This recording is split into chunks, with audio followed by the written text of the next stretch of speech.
Good afternoon, everyone. Welcome to the beautiful Co-op Live in Manchester for an incredible night of boxing this Saturday, live and exclusive on DAZN around the world. Of course, as we know, DAZN, the global home of boxing, a place that every promoter in the world is queuing up, phoning up, trying to get on the platform. Very proud of the work that's gone into a fantastic schedule. Of course, last week, every week, non-stop action. And this week, a very important fight in the career of Jack Catterall. This time it's Arnold Barboza, 31-0 for the interim world title. Jack's been through everybody in the division. It's his moment of truth this Saturday in a place that is becoming a real hotbed for world-class boxing. Of course, last week we saw Jazza in the building. This week, Jack Catterall coming up, Dillian Whyte, and a heavyweight card on DAZN. Fantastic facility and a fantastic card to match. Before we go to the main event press conference, we're going to talk about what I think is just a brilliant domestic undercard. Of course, before the bell action as well. 4 fights on there before we move in to the championship fights. A great fight between Zelfa and Jazza. Pat McCormack with a step up against Gomez Jnr. and a long-awaited, I wouldn't say rematch, but not rematch, first match between Gomez and Berlotti for the British and Commonwealth super featherweight titles. We go to before the bell section first. We're going to bring in, I think first of all, a young man that we're very excited to see in the flesh for the first time. The pro debut of Conor Tudsbury this Saturday in his hometown of Manchester. A fantastic amateur, electric light heavyweight puncher that's going to be in some really exciting fights. Conor, ready to go? Been a long time coming. Yeah, really excited to get out on Saturday night. Been training for this for a long time. Been waiting for this opportunity. Gonna really show you all what I'm made out of on Saturday night. The timing couldn't be more perfect, really, with the Manchester show, big arena card as well, stablemate Jack Catterall as well. Yeah, really couldn't have had a, as I said the other day, couldn't have a better start to my professional boxing career. Boxing at the Co-op Live, amazing place, great atmosphere when the boxing's on, and boxing on the card of Jack Catterall. Been around as an amateur, been there, seen it, done it all. Everybody talking about your ability, but also your power as well. I think that's going to translate well in the professional game. I think I'm more suited to the professional game, smaller gloves and the style and everything like that. So I think it'll be really good. I think I'll show you all what a talented boxer I am. I look forward to seeing the journey begin on Saturday for Conor Tudsbury. The gym is flying with Jamie Moore and Nigel Travis. We'll go to Alfie Middlemiss as well. Alfie, welcome. Jamie and everybody campaigned to get you on this card. You've sold a huge amount of tickets as well. Great platform to carry on the pro journey on Saturday. Just excited. I'd like to say a big thanks to Matchroom for the opportunity to be on this card. And yeah, it's the stuff you dream about when you first get into boxing as a young kid. To perform at the Co-op Live Arena, it's such a massive opportunity for me. And I'm bringing massive support from Manchester, so yeah, excited and ready to go.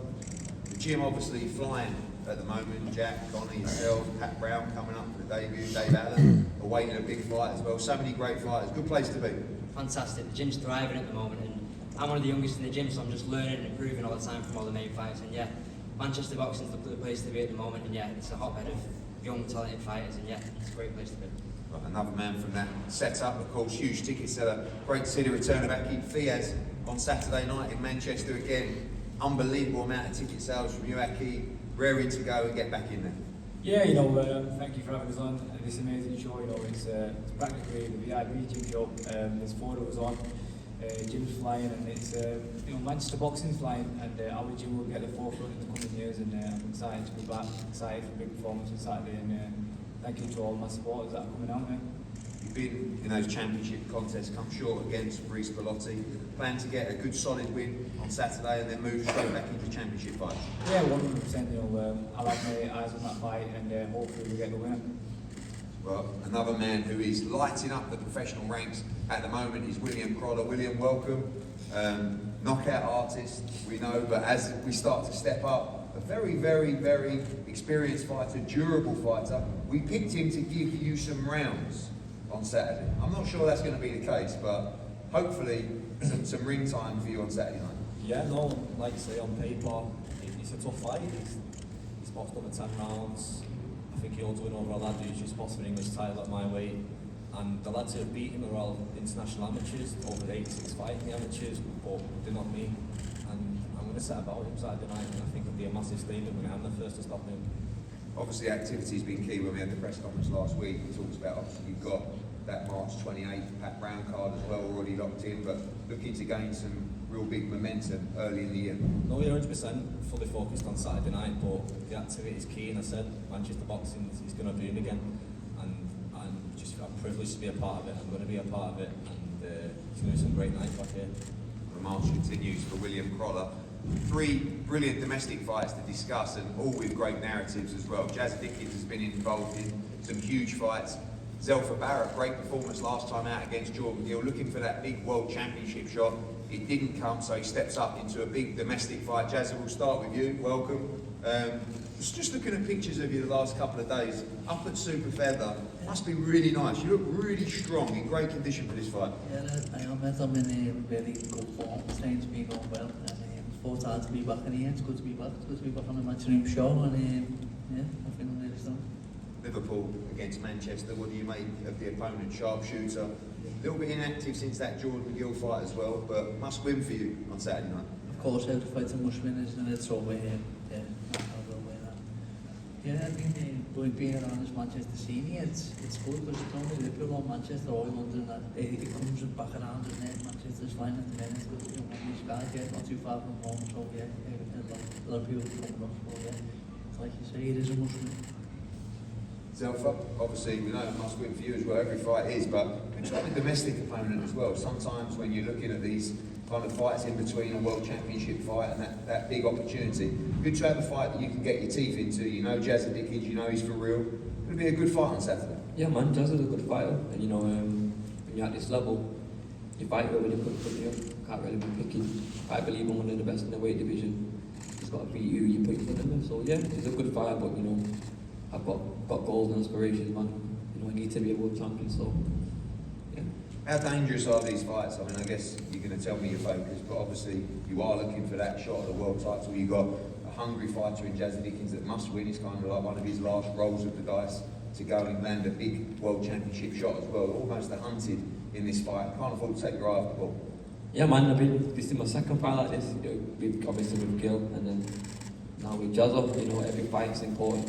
Every fight's a must-win fight, so it brings that extra something inside of me to be focused every round, to try and get the knockout, to keep doing what I'm doing. So yeah. Good stuff. Great 130-pound matchup. Manchester against Liverpool. Zelfa against Jazza Dickens. I love this fight, like I said. Pat McCormack, we know the history, fantastic amateur, has looked sensational as a pro so far, still relatively inexperienced. In my opinion, when I look at the record, hasn't really fought a fighter that really is coming to and believes they can win. That all changes in Robbie Davis Jr. Now under the tutelage of Anthony Crolla. Looked fantastic last time out against Javier Fortuna with a great victory, great fight against Sergey Lipinets in America as well. This is a really, really good fight. Robbie, welcome. Always good to have you back. And I like this fight. I think, you know, I mean, we offered you the fight. Sometimes someone in your position doesn't really want to fight a guy with so few fights, but you took it, you fancy it, a big opportunity, and a lot of people excited for this fight. I think normally if it was just in any 6-bout opponent, I'd just say leave it. But obviously with his extensive amateur career, everything he's achieved, everyone knows he's a good fighter. He's already built himself sort of a platform from the amateurs. I know with this sort of win, moving up in weight, which I've been dying to for years, to move up in weight, and I just needed the right opportunity. I just think it's just as big a scalp for me as it is for him. So I said straight away, like, take the hands off, I'll have that fight. Against Lipinets, I watched that fight live. It was a brilliant fight. You dropped him in the fight. You had him all over the place. It was a very, very close decision as well. Kind of like in that loss, almost kick-started your career again, in a way. A great win against Javier Fortuna last time out, and good momentum going into this fight. Yeah, the Lipinets fight, obviously, you got to remember, it was 15, 16 months out the ring.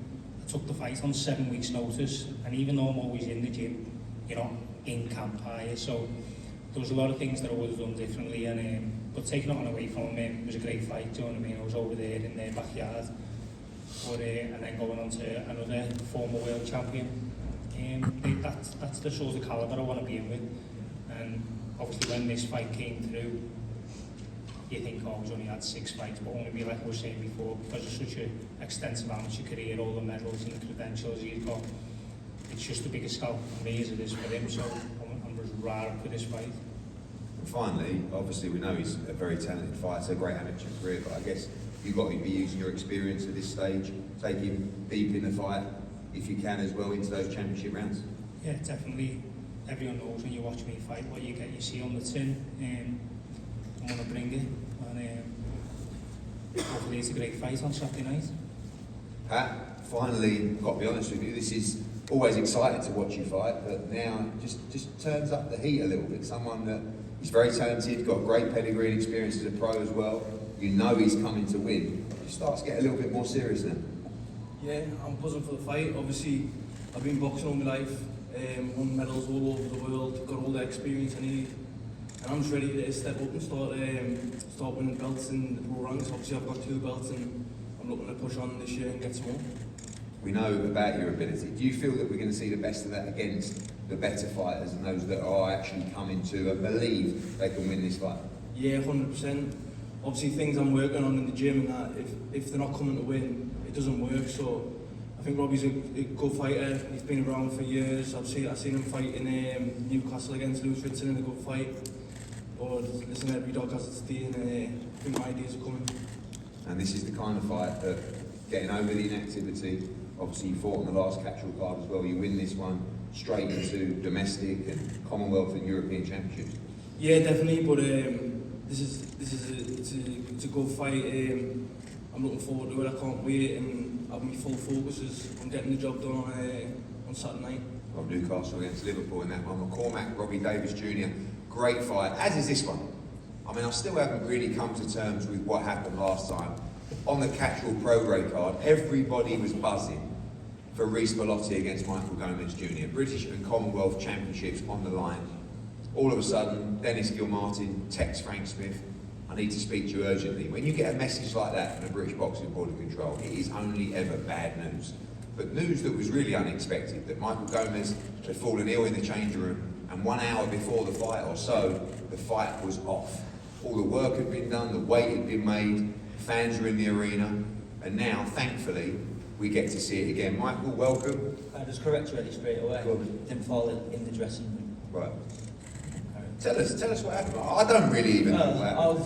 Obviously, on fight week, I can remember last time I was all hurried up. You know, I wasn't feeling great, but as a fighter, keep your mouth shut and you get on with it. And then I met my team at the arena on fight night. Let's just say, you know, manager, we had a back and forward. He wasn't happy with the way I was, and you know, he took it upon himself to get the doctor involved. The doctor came in, observation, took me to there. Why didn't your team see you all day? I don't get that. They was doing what they're doing, I was doing what I was doing. Well, so you met them at the arena. Yes. Did no one went with you in that day? No one come with you all Pay day? that down this week, put it down there. Said that no one saw you all day from your team? No. You should sack them. Why did you sack them? Because they did the right thing. My boys not woke me up that day. That's the same boys that you said Why would let you your fight team them. check on you in the morning? Why did not? If they know you're not feeling right. Because they didn't know. Well, obviously, as a fighter, you're not You going said you to didn't fall ill in the change room. You just said you didn't fall ill in the change room, so you haven't been right a week. Yes. So why make way? Why waste? I wanted to fight. Why make way to fight? When that was going to happen, your team should know that. This is what I'm saying. Your story has holes in it. That's what I'm saying. You can't tell me you only saw your team on. So who got in the cab with you to the hotel on your own? Me and my friend, one of my friends. Mate, your team should be getting in there. Didn't. They They don't have to. They don't should have to. be. They don't have to. Everyone does that. Everyone goes over their team. Everybody does that. Everybody does They that. would have known way before. That's all I'm saying. I'm not denying the fact you was ill, but you knew you was ill way before the weight. Yeah, that was on my behalf. I should have probably let it come to light earlier. But as a fighter, at the end of the day, I wanted to fight. Why would I tell someone earlier? Then either way, the fight would have been So why did you let someone pull you out in the change room? There isn't a fight on this table that would do that. Yeah, but the doctor wouldn't have come into my change room. My manager goes and gets the doctor, brings the doctor in. What does you want to do? Sorry, mate, I'm sweet. Don't worry about me. Bye. What do you want? Like, don't work like that, do you? It'd work like that for me. What are you going to do? Force me to piss in a pot? No thanks. I'm good to fight. Don't worry about it. Fair point. there's holes in your story, but I'm not denying that you weren't ill. I'm not denying that, because obviously you said you've been Do you think you're stuff that come to out. make people out? Do you honestly I'm believe not saying that you were scared or you melted. I said you probably knew you was ill for the week. Put out weight before we all had to make weight. We all struggled as fighters to make weight. Do it on a fucking Monday, mate. So we ain't got to fucking bust our balls to make weight. I wanted to fight. I wanted to fight you. I wanted to fight regardless ill or not. I wanted to fight. That's what fighters do. Everyone here who was ill did still turn up to their previous and wanted to fight. Until my team took it upon themselves to pull me out. I was willing to fight. You'd have gone in there that night, you'd have beat me up, but I took it like a man and gone home. That's how it goes. My team did the job that they're supposed to do. You should have had an excuse that night. What's your excuse this time? I'm going to beat you, that's my excuse. I don't need any excuses. Michael, obviously, he doesn't believe you, but that's kind of irrelevant now, to be honest with you. It's not I don't believe you weren't ill. I just believe you went round it the wrong way. No, I just said, look to you in the eyes that I'd done that wrong way. I don't say that openly. That was, but listen, as a fighter, at the end of the day, we go through what we go through. You want to get paid and you want to fight. So to get out, to get in the ring and fight, just as much ill or not, is what it is. The reality is you didn't fight that night, and as you just said there, if you did, you believe you would have lost the fight. There was no life in that. I would have got beaten up, but it's been a matter of time. What happens this Saturday? I'm going to win, and I'm going to win. I'm going to win horrible, and every one of you that slated me, carried on bad mouth, I'm going to have regret. I'm going to be like, ooh, making more excuses. Oh, Reece wasn't this and that. Saturday night, everything gets put to life. Has that criticism, has that controversy spurred you more, even more? Yeah, pissed me off. Absolutely pissed me off. And like you say, you're not afraid of this man. No, I've been around boxing my whole life. I think, you know, there's not a man, every man on this table, you're going to turn, if you want to be ill or not, as a fighter, you turn up. You know, they've just taken out of my hands. If my team didn't get involved and do what they did, I'd have got in there, no questions asked. Good engine, good puncher, style-wise, should be a great fighter. Everyone's over. Reece is a fighter. You know, we basically know each other now. We're basically related.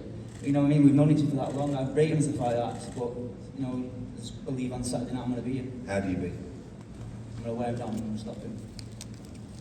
Reece, obviously last time you gave one of the great interviews of all time. It was incredibly frustrating and something that we hadn't really seen before. This time, apparently we have 110% Michael Gomez Jr. Are you ready for the best Michael Gomez this time?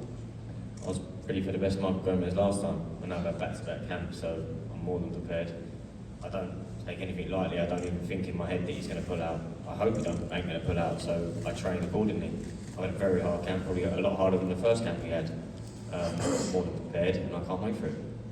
Obviously, I believe him when he says he probably has got the bit between That's us. why you've got them two black guys, just out of curiosity. Yeah, mate, I don't leave no stone unturned in my camps.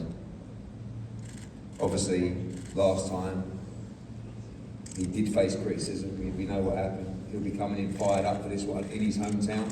Same story as last time, but obviously this time the bell will ring. Yeah, that fire burns inside me too. You know what I mean? It always has done. Listen, my Christians weren't as good as it could have been, and I blame Gomez for that. And finally, he says he's going to wear you down and stop you if he comes out like that. You believe you win this fight inside the distance? Yeah, good luck with that. It's a good game plan. Well, I look forward to seeing it, and hopefully we will see it. I believe we will see it. This time you're going to see a war at the Co-op Live. The British and Commonwealth Championship, Michael Gomez challenges Reece Berlotti. This time the co-main event for Jack Catterall against Arnold Barboza. A great before the bell section, a great set of domestic fights on the undercard, all live on the zone around the world this Saturday. We're going to face the guys off up here before the main event press conference. Thank you.